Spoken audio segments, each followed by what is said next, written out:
can't believe it's been almost 10 years since The Office has gone off the air. What do you think your character, Kelly, would be up to now, 10 years later? I think she probably would have quit Dunder Mifflin to be an influencer, and then probably been canceled almost immediately.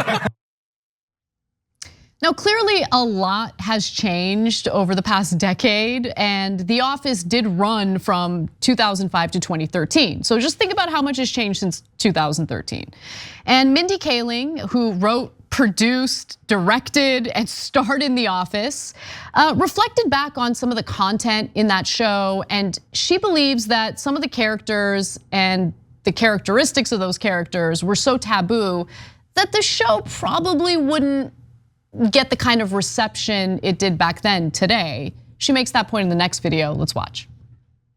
That show is so inappropriate. I mean, we always talk about the writers who I'm still in touch with now. We talk about how so much of that show we probably couldn't make now.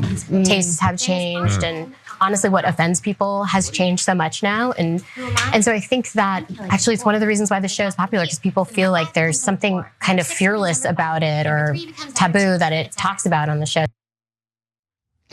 So I didn't expect that to lead to some backlash, but it did, because when it comes to Twitter, when isn't there backlash, right? So there were people who were like, no, your show wouldn't have gotten canceled. We can see your show, like, it's true. I mean, the show still airs on Comedy Central. You can watch it on Peacock. Apparently, young people are loving it. They're watching it all the time. So they're arguing, no, it wouldn't have gotten canceled. And guess what? Both parties are right. And I'm gonna make my point in just a second, but I wanna give you the receipts, give you some examples.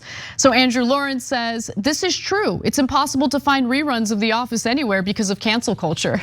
So, Riley Freeman says, all celebrities do is sit around and lie about cancel culture. The Office is almost on a 24-hour loop on TV today.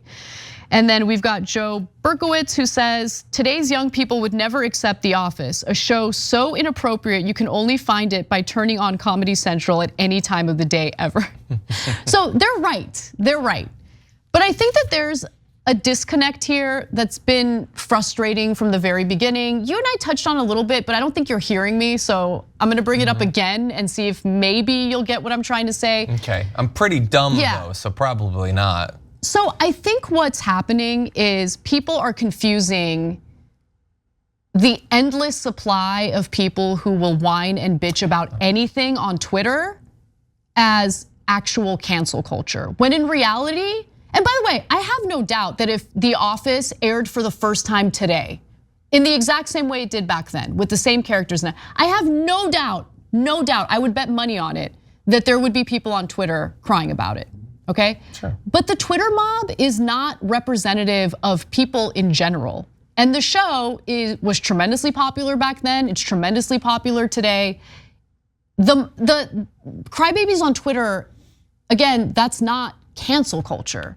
That's just people complaining on Twitter because that's what Twitter's for at this point. Yeah, look, you said that I didn't get what you mean. I'm not exactly sure what the disconnect is. Yeah. I feel like I understand that. You seem to be more on the side that I consider myself on, that people use the term cancel culture to mean all sorts of things, and it doesn't mean anything like what they say. I agree with that. But you seem to think that it never existed in any context, and I disagree with that. I don't think it exists as a culture. I think cancel culture refers to culture, people having opinions about things. I think that there are people who have been identified as having done or said something wrong. There's been a huge strike back, and that has severely impacted their career. I believe that we could come up with some examples. Yeah, I just think that those are so rare that I wouldn't call it a culture. So this is the distinction between when it actually happens versus celebrities who think it's happening to them when it's not happening to them. So you think that what she means is that there'd be people complaining on Twitter? Yeah, and I think But that wouldn't cause the network to actually pull it? Correct. Okay, yeah. That is what I think. Yeah, I think, I don't know if maybe she's being a little bit defensive just in case something gets focused on early on. She wants to be on the right side of it in advance, or maybe if she doesn't mean it as strong as it's coming across, because I don't agree with her. And she's clearly incredibly smart. Like, as you said, she was involved in literally every part of that. I don't agree with her that it would be canceled. I mean, not only is it popular now, it's way more popular now than it was with streaming. Love The Office. So look, for anyone who hasn't watched The Office, I don't know what's wrong with you, you should, because it's hilarious. But the whole point of the show is to mock the problematic people that you might come across in a workplace environment, right? People who might mean well, but they'll say things that are ignorant and offensive sometimes. I'm trying to think of specific examples from the show. Well, I mean, look, Michael has done and said things that are racist and misogynistic. Super and misogynistic, all sorts of things like that. Yeah. But it's not meant to celebrate that. It's a satirical show meant to mock those types of people.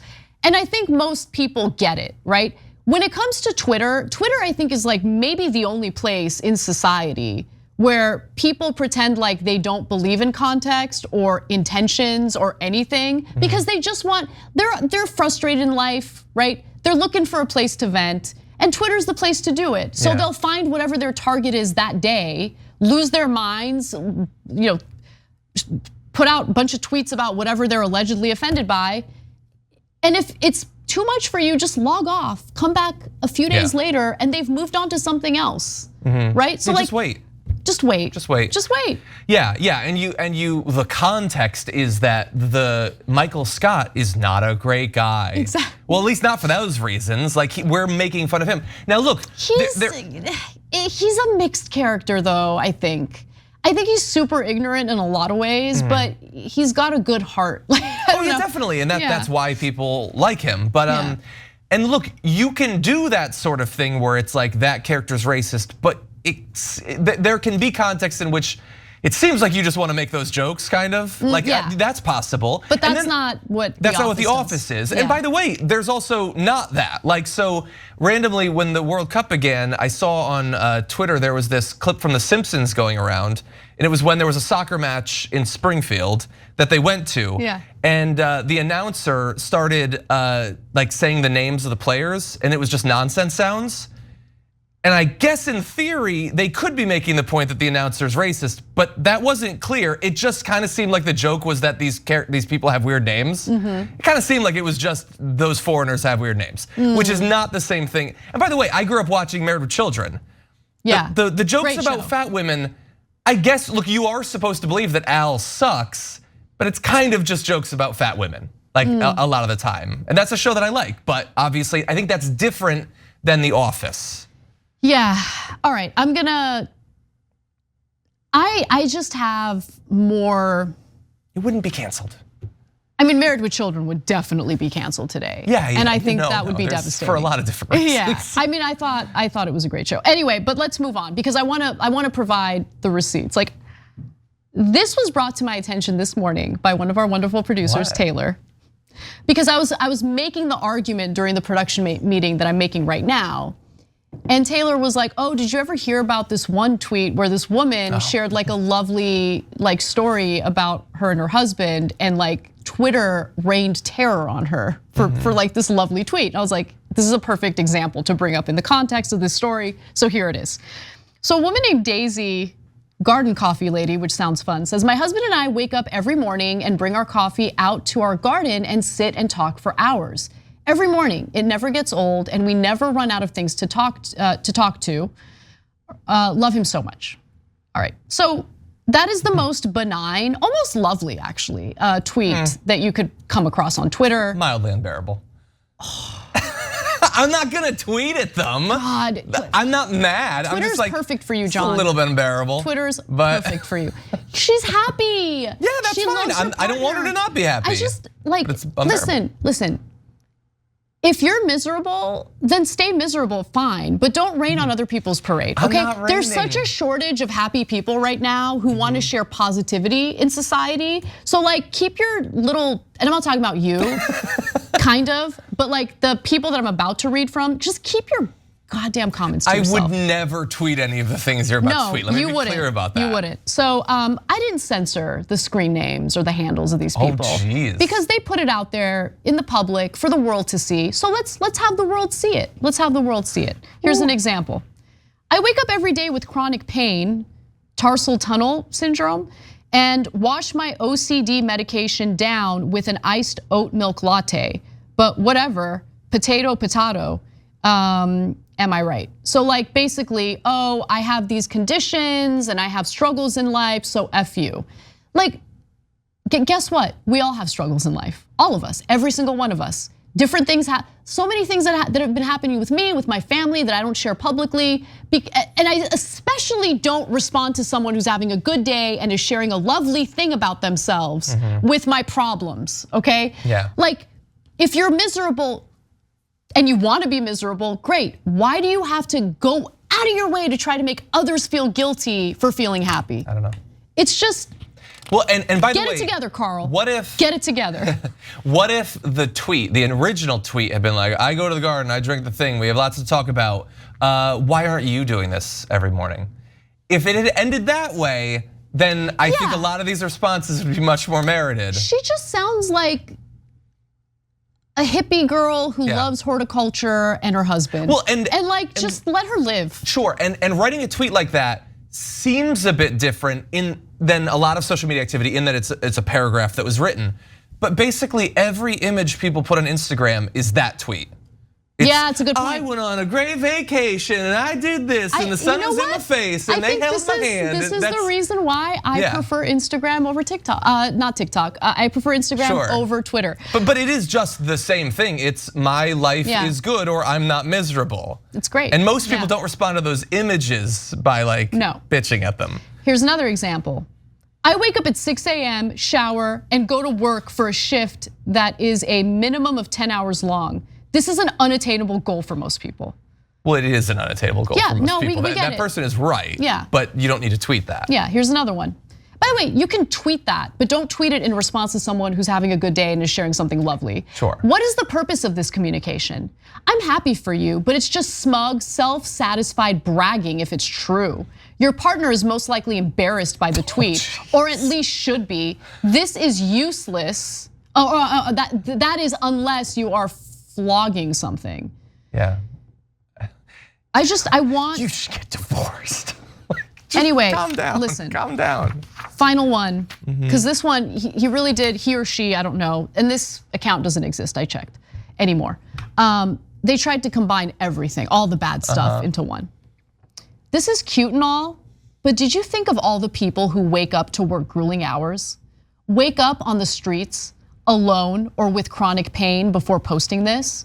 You should be mindful next time before bragging about your picture perfect life. You might upset someone. Log off. Log off. I wake up at 6 a.m. every morning and I'm working till the show ends, okay? Oftentimes I have meetings after the show, so I'm working all day. I think her tweet was lovely because I'm not a miserable loser who needs to like go out of my way to make other people miserable. Yeah. Okay, we kind of went off on a little bit of a tangent, but I tried to make a point about how you're right, Twitter is not real life. Most people in real life, they don't do that. They don't meet your positive commentary or positive updates about your life with like insane judgment and negativity. So celebrities, you've made it, you're good, okay? You're successful, no one's canceling you. Let them yell at you on Twitter. If it's bothering you, just log off. It's not gonna destroy your career. Come back later when they've moved on to another target and will succeed in making someone else as miserable as they are. Okay, that's it, that's all I wanted to say. All right, let's move on. So I guess you do agree with me. I think so. I think we agree more on. Yeah. Early on, my big disagreement, I think with you, and maybe more so with Cenk, was that I felt like the political intention behind spreading the idea of cancel culture was very clear. I feel like a lot of people now are they get that. Yeah. I feel like 2 years ago it was a little bit.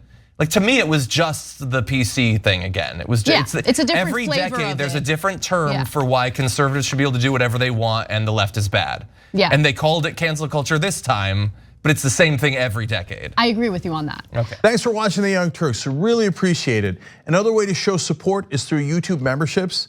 You'll get to interact with us more. There's live chat emojis, badges. You've got emojis of me, Anna, John, JR, so those are super fun. But you also get playback of our exclusive member-only shows and specials right after they air. So all of that, all you gotta do is click that join button right underneath the video. Thank you.